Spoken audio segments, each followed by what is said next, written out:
name is Nancy Roberts, and I'm a professor of economics at Arizona State University. Today, we're going to talk about minimum wages.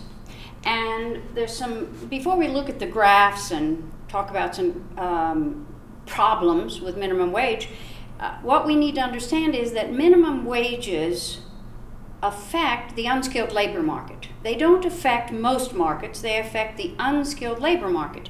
And so what we want to do is see how minimum wages actually affect the unskilled labor market, whether or not they're good for the market, bad for the market, how they affect employment or unemployment. And so to start, we're just going to draw a labor market. I'm going to put labor down here. And of course, this then would be the wage. And there is a supply of labor. And there is a demand for labor. And this market, if we leave it to its own devices, W star will be the wage rate. And Q star will be the number of workers that are employed in this market. And if the government decides that this wage rate is not a living wage, in fact, minimum wages were first imposed in about the 1930s, and I think the first minimum wage was 25 cents an hour. The federal minimum wage currently is $7.25 an hour. Different states can set minimum wages that are higher than $7.25, and many have. In fact, in Arizona, the minimum wage, I think, is $8.05 an hour. And in some states, like I think the state of Washington or Oregon has an even higher, maybe $9 or $10 minimum wage. But at any rate, in this market, W star is the equilibrium wage rate. And if the government decides that this is not an affordable wage, in other words, you can't live on this, this is not sustainable, what they would do is say, look, you have to pay W bar. You cannot pay this wage rate, it isn't enough, you have to pay this wage rate W bar. And so, in economic terms, what the government has just done is put a price floor in this market. And so what we know from all of our study of economics is that as price increases, ceteris paribus, nothing else changing, that the quantity demanded is going to decrease. And so at this higher wage rate, W bar, fewer workers, I'm going to call this Q1, will be hired by firms. And also at this higher wage rate, W bar, what we know about supply is that at higher wages, more people are willing and able to do whatever the job is. And so I'm going to call this Q2.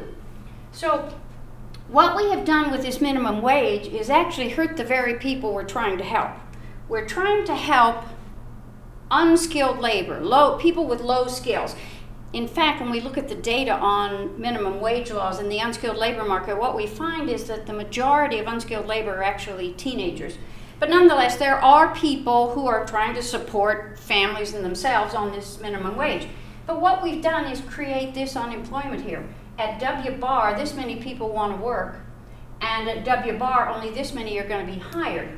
So what we've done is create this amount of unemployment. We can think of it in two ways.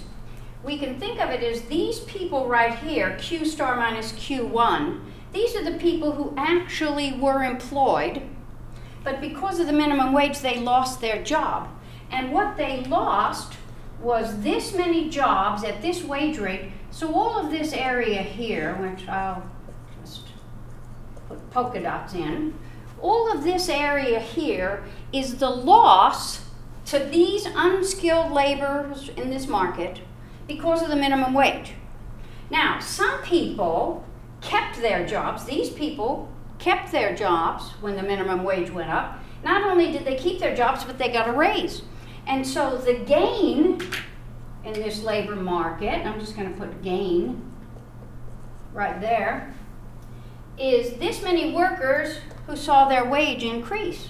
And so it's really an empirical question about whether or not this benefited the unskilled labor market as a whole. In other words, is this loss bigger or smaller than the gain? That would be one question. Another question which often isn't asked is, even if the gain were bigger than the loss, what you've done is harmed these people for the benefit of these people. So some people would say, well, you know, that's not the government's business to be doing that. But nonetheless, this is an empirical question about whether or not the unskilled labor market as a whole benefited from this increase in wages.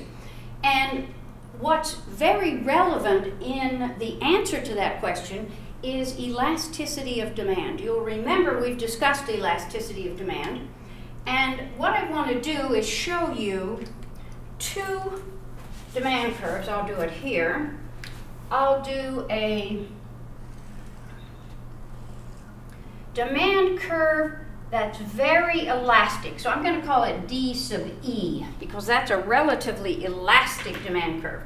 And now I'm going to draw another demand curve for labor, and I'm going to call it D sub I because it's relatively inelastic. And so then what we'll do is look at what happens when we increase the wage rate. Again, let's make this labor, and let's have a wage rate. And here's my wage, W star. Now, if we impose a minimum wage in this market, let's see how it affects the two demands. Let's put my minimum wage right here, W bar. And so what you can see is the law of demand in action. As price increases, ceteris paribus, quantity demanded decreases.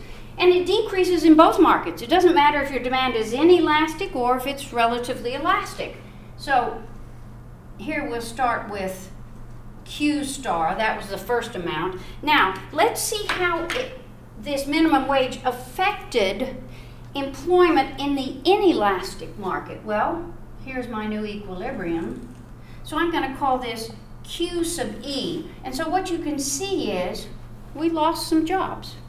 But if you look at this loss compared with this gain, it looks like the gain is bigger than the loss. If we now examine this elastic market and see what the minimum wage has done to the elastic market, we started at Q star, we end up at Q sub E for elastic, and we lost this many jobs. So here's the loss, and here's the gain. So the empirical question about whether or not a minimum wage law actually affects or is a benefit to the unskilled labor market depends on elasticity of demand for the labor. And something we remember from our earlier discussion of elasticity of demand is a lot of it is determined by the number of substitutes. And so if you think about McDonald's, if they hire somebody, if you buy a family meal, you get free refills on your coffee. And so they'll have somebody walk around and just refill your coffee. Here, refill your coffee. If the government imposes a minimum wage, that worker pouring coffee becomes more expensive. And it could be that McDonald's will say, there's a cheaper way for me to supply refills on coffee to my customers. I'm going to buy a giant coffee urn.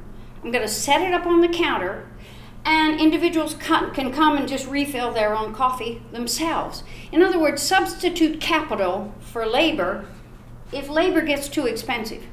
So the question of the elasticity of the demand for unskilled labor is the answer to whether or not the gain or the loss is larger. And in fact, what we know is, and there's been a lot of empirical work done on this, that the demand for unskilled labor is relatively elastic. So following this, I'm going to work out a problem where we actually increase the wage rate and we can see the loss. We can see the loss in employment, and we can see the increase in wage. We can actually measure the gain and the loss. And so that's it for minimum wages.